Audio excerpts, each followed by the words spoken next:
gonna apply the pressure. This is when you choke. When the beast is down, you don't give it any chance to strike back up. Shanti, shotgun up close and personal. He can be quite a beast himself. CK tagged quite a bit. This is the chance of Taneja to strike up go back, but Shanti still survived. No damage taken just yet. CK is down. Taneja trying to survive, trying to be the sole hope for Team G, but he's being barraged with bullets. A plethora of blue walls deployed, but none of them making an impact. OP boys raging and storming through and have 7 kills already. There's still gonna be that man disadvantage though that's gonna be in the back of their head. And that's same for Godlike Esports, where Runu has been knocked down, and due to the circle closing in, he's gonna be left behind. Godlike, inferior position, Team Elite now gonna just raid in the firepower.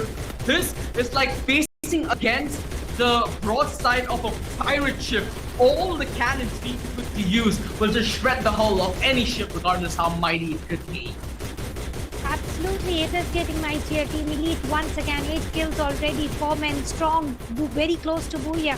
4 teams, 12 players. Iconic is able to confirm 1 more kill. So now Team Elite has a total of 9 kills. Are they their own competition? Because previously they did take away 12 kills, and Booyah, are they trying to exceed the limit here? On the course, OPB is also shut down. Survivor 4am will survive to see another day with 4 kills and 4 men standing tall. 1 player was down. He is already revived, and he's healing up. We are seeing Team Elite all set already. Iconic is the player who is able to shut down Godlike as well. Now it is all up to Survivor 4M. Team Elite 4 versus 4. Pahari already with the snipers. I've also got the advantage of height, and Survivor 4M I've got no cover at all. Only the blue walls are going to give all the best of blessings here. Alex is also trying to deliver some damage. It is going to be move and shoot action. 4 versus 4, the exact battle that we all are always interested to see. A little back foot approach comes in handy from Survivor 4am. Yeah, Pahari has been taken down though. That's going to be huge. No cover fire for the rest of Team Elite. They need to go back on the revive. Killer has dropped the blue wall. He's trying to attempt for the revive. Nades being primed in by Iconic, if I'm not mistaken, on SRB. The circle still leaves these at stalemate because all the players right now, their backs are up against the play zone. SRB though, they're going to try and make this divided approach work, where they're trying to rein in the pain towards the front, but Pahari and Killer are still making the difference from the back line. Pahari, he's going to lead the charge. Har's been down, so there's essentially no help. Insane, he's gone the long way around to rotate and revive Alex a little bit more covered with the tree. This is more than enough time and space that Team Elite needed to push the chart, where with Yash taken down, it's essentially going to be Insane fighting for his life and for his team outside the play zone. A lot of damage being tanked. It is Team Elite repeating. Oh yes, let's go. I think both of us predicted it. The hype is real. The only question is it going to be a day where TSM FTX are going to be able to repeat the performance as well? I think that's the question on everybody's mind. And here we see Team Elite taking away the second Booyah and into the second Purgatory map. Killer being the MVP here. We cannot say it was surprising at all. We have seen them win over and over time. Well, certainly they break the code. They have successfully been able to compete themselves better. Previously, they had a 12 kill and a Booyah. This time around, they had 13 kill and a Booyah. Well, they don't engage into the battles early on. Once they engage, they don't stop them at all at any cost. And certainly, we do see not losing the players was all the advantage that they had. Team Chaos initiating the battle, confirming 2 early kills. Aladdin was the first player who was taken down here, and they were on the different island compared to where LVL's last man standing. Sharabi was the player who had to hold on to as long as possible. Last breath, it was Dev Bhai who was tanking up a lot of damage, already was taken down. 4 unknown this time. Well, the battles that they tried to pick, they did not end up in their favor. They did not lose anything in this particular one. Certainly something not more than resources like glue wall maybe, or the grenades. Yeah.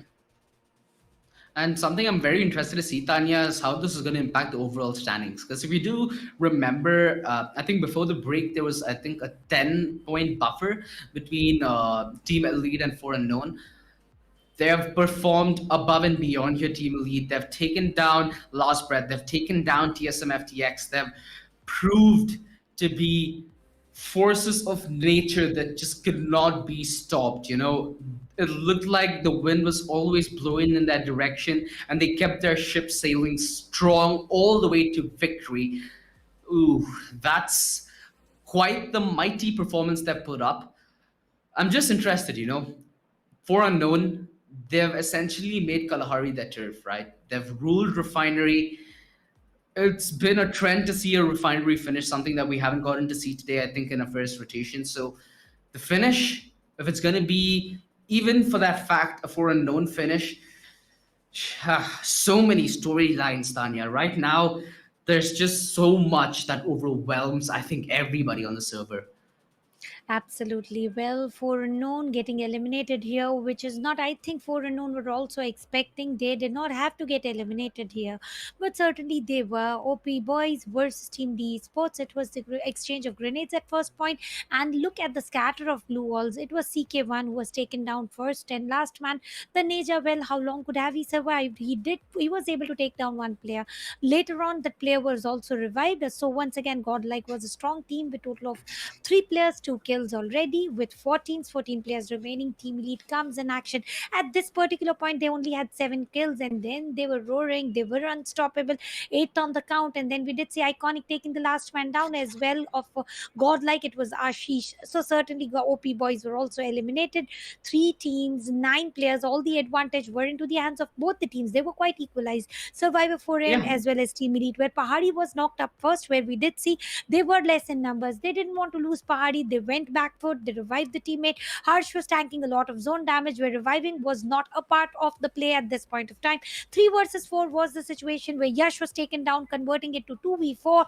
Ultimately, all 4 players rushing in, pushing in, and would want to win away the booyah as early as possible. And certainly, it was all down to Insane. Well, Insane did give the Insane attempt, and it was not into his hands as well to do a 1v4 clutch. And certainly we do see